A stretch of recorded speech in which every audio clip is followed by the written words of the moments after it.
the dean of the College of Arts and Sciences at the same university. Mrs. Agustin, after hurriedly donning some scattered garments that she referred to 3 or 4 times as having been misplaced, completely covered her head with Hounsfield's Moor Tramper handkerchief.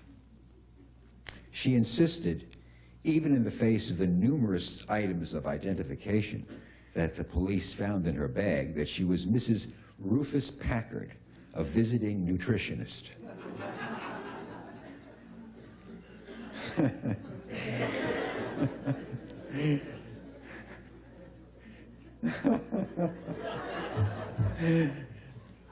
All right.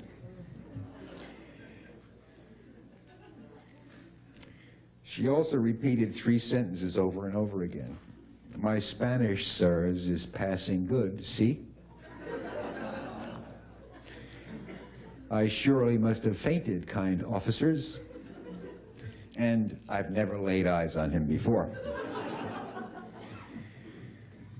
This blatantly crude and misdirected adventure on Ivan's part did not precisely ruin him, but relations between him and the dean became and remained extremely strained. His raises would be for years to come minuscule, and his hopes for promotion futile. Being the essential lout that he was, he blamed his wife for everything that had happened, even for the holes he had torn in the knees of his hideous tweeds. Most pointedly, however, this serio-comic interlude changed irreversibly the Enamel Club, and it never again regained its cachet of potential doom. It became simply another casino, and one with a bawdy tail attached. Even the casino's distinctive and coveted matchbooks were, after a time, no longer coated with glossy black enamel, perhaps the truest indication of the club's descent into the banal.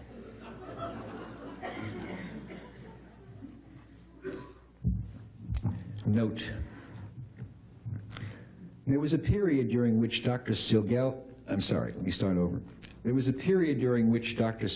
Lelgach's fiancée was everywhere seen with his heavily bandaged right hand in a sling, his weight supported by a cane carried in of needs his left hand. He also affected a false mustache, which made him look by some quirk of physiognomy vaguely unhinged. To all who asked about his injury, he offered sundry variations on one of 2 stories. That he had been operated on for an encysted ganglion, that he had injured himself in his capacity as a chief hydrological engineer while working on a variant model of the auto-robotic electro-digital water box. Both of these stories were false. The young man had actually broken his wrist and most of the bones in his right hand as a result of his smashing his fist repeatedly against Sidel's kitchen wall. This show of fury was caused by his exasperation with her increasingly strange behavior. And she was not only acting strangely, she was wholly unaware of the fact that she was acting strangely. When her fiancé called her attention to some oddity of conduct which she had never before displayed, Sidel would become enraged and accuse him of hysterical verbalization a la Jung. Among the more notable aberrations to which she seemed in thrall may be counted her tugging down the hem of her skirt whenever she was seated, the glances she'd direct at rumpled slips of paper pulled from her pockets or handbag while otherwise engaged in conversation, the almost weekly complaints she'd make of illnesses to which she swore she had fallen victim: amoebic dysentery, smallpox, poliomyelitis, yellow fever, diphtheria, cirrhosis, acquired immune deficiency syndrome, beriberi, multiple sclerosis, and many others. She also drew over and over again a sketch of what could be considered as either a stylized target or an eye. And she referred to her clothing, no matter what she wore, as one kind of costume or another. Perhaps her most egregious and unsettling behavior was exhibited at dinner on the evening when she first met her fiancé's mother, and 2 older sisters. A general question on psychoanalysis had been put to Siddell by one of the sisters, the sort of question which asks no answer but a smile, or at most an innocuous and virtually contentless reply. Her fiancé never could afterward quite recall the question because the shock of Dr. Lelgotch's answer silenced and brought to a flustered conclusion the dinner party. In the final analysis, pun intended, all schizophrenic behavior has to do with cocks or cunts, she said, with cool dignity. And then finally there was the sudden news delivered to him by an old friend concerning Stephen Alcott and his intrusion into Siddell's life. Stephen Alcott, that insufferable, that intolerable hack. He couldn't believe it. He wouldn't believe it. But one day Siddell showed him a handful of Polaroid snapshots taken at what a night table ashtray identified as the Bluebird Inn. They were utterly shameless, and he turned to her, furious, hurt, humiliated. But before he could speak, she looked at him pathetically and announced that she had contracted typhus. One afternoon soon after, while he fought with himself over his insulted desire for her still, and in the face of his realization that she had become somebody else, he arrived at her apartment to take her to lunch, but found the place empty. On the table was a note. "I'll be fucking Steve probably all afternoon, so if you're hungry, make yourself something to eat. Plenty of cold beer. Love, Siddell. P.S. Mane facel psades." It was then that he began punching the wall. Tiny drawings of staring eyes came fluttering down from the shelves above the sink. In the hurt yet cavalier letter that she wrote to him some 2 months later, in tardy reply to his silence and absence, she asserted that the Greek postscript means, "This is a joke," or "I'm only joking." But her fiancé, weeks earlier, had discovered that the letters convey no message, that they mean nothing at all, that the so-called Greek is no more than an illusionless cartoon, no more than the empty center of the ubiquitous eyes. I think I have time for maybe 1 or 2 more. Yeah.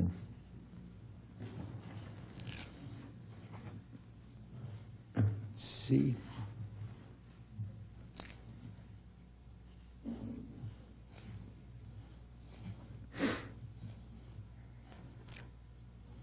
Sentence.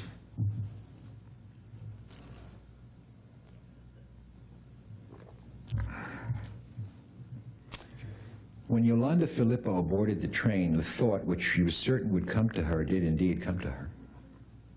Perhaps it is too much to call it a thought, since it was but a sentence. Her vocation as an art critic, however, prevented her from considering the sentence as a message. For in her mind's eye, a phrase she particularly admired, she saw the sentence as if inscribed on a blank field. She saw that it is not the message, but a drawing, a picture of the message, a picture which represented the sentence, "Myrna felt like undressing for the conductor." Simple enough, and yet Miss Filippo later thought fraught, sublimely fraught, with mystery. She was notably chic in a charcoal gray tweed polo coat with a black Persian lamb shawl collar, a navy blue suit, sheer off-black stockings, and black suede pumps. On her shiningly coiffed head, she wore a small black hat with a dotted half veil, and on her hands, black kid gloves. A letter discovered in the archive of a contemporary notes, not without levity, "Had Yolanda been Myrna, she would have had a good deal of undressing to do." Miss Filippo invariably had this thought, or more accurately, saw this drawing, whenever she boarded a train, or whenever she thought of a train, or whenever she thought of people she knew who had, for private reasons, boarded trains. She also saw the drawing whenever she undressed or watched other women undress, not, her biographer asserts, a predilection, or thought of undressing. But who or what did Myrna signify? Miss Filippo sat at the window, looking out on a frozen suburban scene whose delineations were thought interesting to novelists of a certain bent. There were the icicles hanging from the eaves. There was a snowman, and so on. The conductor arrived at her seat, and as she watched him punch her ticket, she thought how much she felt like undressing for him, despite his essential repulsiveness. Yet she was not Myrna, as she well knew.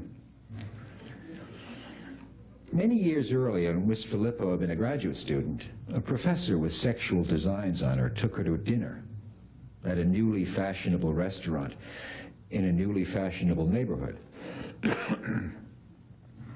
Miss Filippo, exhausted, even before the entree, médaillon de veau en robe blanche, by her battle with the professor's hot and importunate hands, excused herself and fled to the ladies' room. It was empty, save for one woman, some 20 years her senior, possessed of a beautiful, almost noble face, the face of Lesbia or Sulpicia. She leaned drunkenly against one of the black porcelain sinks, stripped to the waist, washing her bosom and crying uncontrollably into her reflection. Miss Filippo stood, embarrassed, then washed her hands at the sink farthest from the woman, whose full, heavy breasts were covered with purple bruises and teeth marks. It was, to the younger woman, an acute picture of despair. This woman could have been the Myrna of Miss Filippo's repetitive sentence, although it is impossible to know why, and surely even more impossible to determine why such a Myrna would have anything to do with trains or conductors. Whatever the solution to these puzzles, if they may so be termed, Yolanda Filippo contrived to imagine herself undressing for this repulsive conductor. He would bite her breasts too hard, his stupid hat askew on his balding head. Perhaps she dreamed it, and in her dream found herself seeing, in her mind's eye, the intransigent drawing. Myrna felt like undressing for the conductor, released, free, wholly removed from all meaning, much like the wintry sunset which inhabited the sky as she emerged from the station. Okay, one more, we'll call it a night.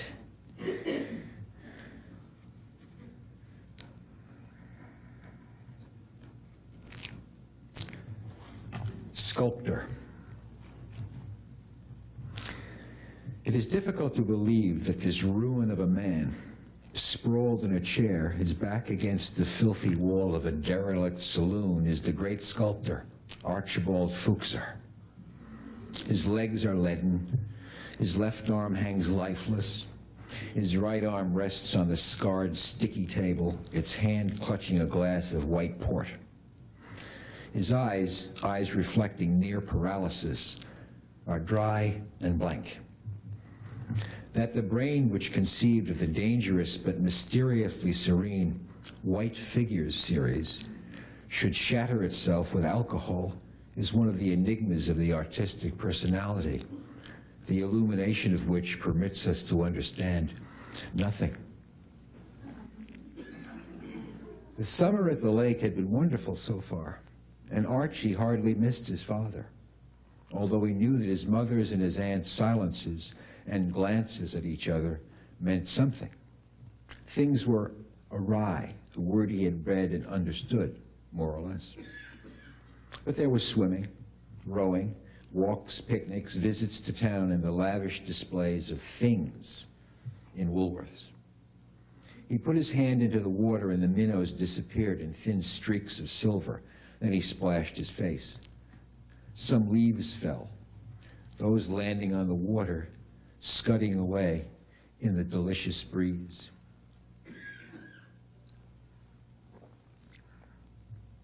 He heard laughter, looked down along the shore from where he stood knee-deep in the shallows, and saw his mother and the grown daughter of the old couple who lived a short distance away from the summer cottages. They were lying on the picnic blanket, and his mother had her face inside the girl's open blouse and one of her legs thrown over her hips. The girl's blouse had fallen off her shoulders, and his mother fondled and kissed her small breasts. The girl's hand was inside his mother's white shorts. Fear battered him, and numb, he took a step toward the bank to hide, to fall into the wet mulch of rotted leaves, to disappear, to die. As he crouched, he saw a gleam from a point some 10 yards or so beyond his mother and the girl. And as he looked, he realized that it was the white bathing suit of his aunt. She was watching his mother and the girl, perfectly still, but for her right hand, which she moved slowly between her thighs. Archie watched them all, and when his eyes began to burn, he sat hunched in the ooze, distraught and in turmoil and sickeningly excited, until his mother and his aunt, their voices concerned but not yet worried, began to call him to come and help pack up. It was getting late. He started toward them, whistling wildly and idiotically, slashing at the foliage with a switch. He called out loudly to his mother, who slowly shook her head, smiling, and waved at him. She was stunningly beautiful, as were the girl and his aunt, his lovely aunt. He felt as though he would weep, as though his belly would slide out of his body through his crotch. They were overwhelming. They were goddesses. They were the law.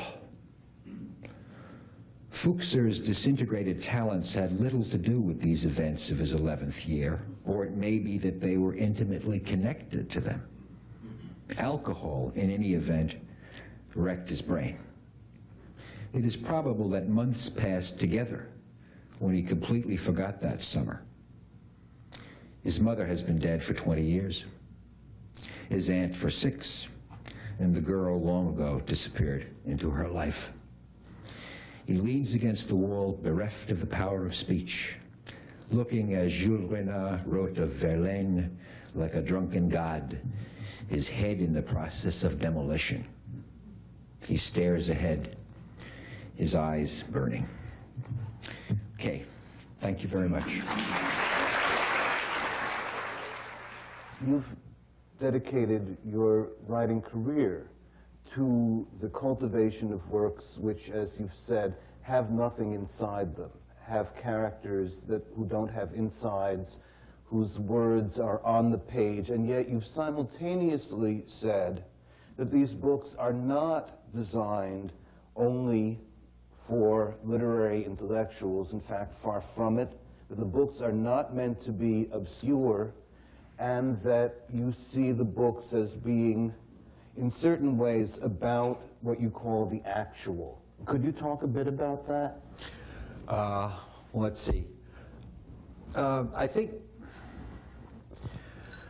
well, if we're talking about serious literature and not stuff that's just turned out for whatever reason, modernism was a movement, in brief, that gave a great deal of, that paid a great deal of attention to what one might call the metaphorical impulse. In other words, a thing is not really what it is, it means something else, which is how a metaphor works. This is like this. In other words, when we read a book that's like written along metaphorical or symbolic or allegorical lines, what we're faced with is the idea of exegesis. In other words, what does this book mean? It's like when you go to school, right? When I went to college, people would read a poem to you. The teacher would read a poem to you.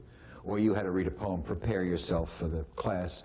And the first thing that the instructor or professor would ask you is, what does this poem mean? It's as if the poet didn't mean what he wrote. It's like there's some other, there's a meaning underneath this poem, which is more important than what the poet wrote. Well, the whole movement of like late modernism, beginning with certainly James Joyce and Gertrude Stein, and certainly like taken over completely by Beckett, was a movement away from the idea of the work of art as metaphor and the work of art as a kind of chain of signifiers, if you will. In other words, what you're being presented with is the surface of language. And in that interlocking of words, the meaning arises. I like the whole idea of this. I mean, I've always worked this way, or since I've since I reached my majority many years ago, I didn't quite know what I was doing when I started doing this, but I knew I didn't want to write symbolic novels that had like other meanings that people could dig out. I mean, you know, what you see is what you get, sort of, in the kind of work that I do, for better or worse. And I think that probably comes out of not only a literary impulse on my part, but I think it comes out of the way I think about being alive, or the way I think of life. I mean, I think the most, in my own terms this is, I speak only of myself, in my own terms, I think life is remarkably mysterious and strange because it's on the surface. What's mysterious is right before your very eyes. You just don't see it. You don't know it. You don't have to dig for meaning in life. There's nothing mysterious underneath life. It's like what's there in front of you. What do you look for in a book, if not meaning? What supersedes meaning? Well, I think it's the pleasure of art is really what it is. I mean, I think art has its pleasure. Art has its own specific pleasure that you can get from nothing else. And I think that's, I mean, that's a rationale for its being. I mean, I think that's what it's all about. I mean, if we want philosophy, if we want theological comfort, if we want, you know, to be cured of our ills, you know, psychic and moral and sexual, we go to people who know how to do that, or we perhaps go to people who know how to do that. But an artist is not there to do that for you. An artist knows what he knows, which is how to make art, and that seems to be enough for me. I mean, if a man can write a book, or a woman, or any artist can write a book, that seems to be enough. I mean, why would we want more from him? In a book, I look for the pleasure of art. It's what I look for in a picture. We never ask this of musicians. I mean, if you hear one of Mozart's quartets, I wonder what Mozart means by that. I mean, you just don't. I mean, Mozart doesn't write program music. I mean, it's just not there. You listen to Mozart for the pleasure of Mozart. And I think that's really how art operates. I don't think that an artist is there to give you his ideas. Artists, I mean, Ezra Pound said that most artists' ideas can fit on the back of a postage stamp. And he wasn't being denigrative of artists when he said that. Henry James said that an artist needs one or two general ideas about the world. That's sort of all he needs. And then he makes his art, and he makes it well or he makes it badly. You can't hold him up to, let's say, other people's concerns. I mean, there's no sense. I mean, I don't know how other writers work, but I've never thought of an audience when I write. I think of like making the book right, or making it for my own pleasure.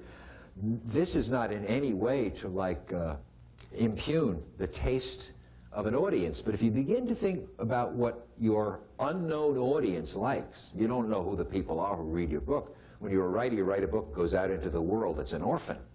You have no idea who's going to read this book. And it seems to me if you begin to worry about what all these people are going to think about your book, you become the slave to unknown people's tastes.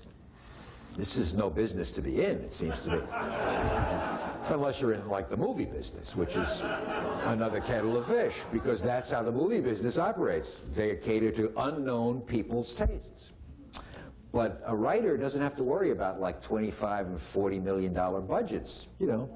He has a pen and a pad. That's what he needs. And a writer can be free. A writer invents his world and lives in it, so to speak. And I think that's the only way that a writer can really be free. Thank you very much. Okay.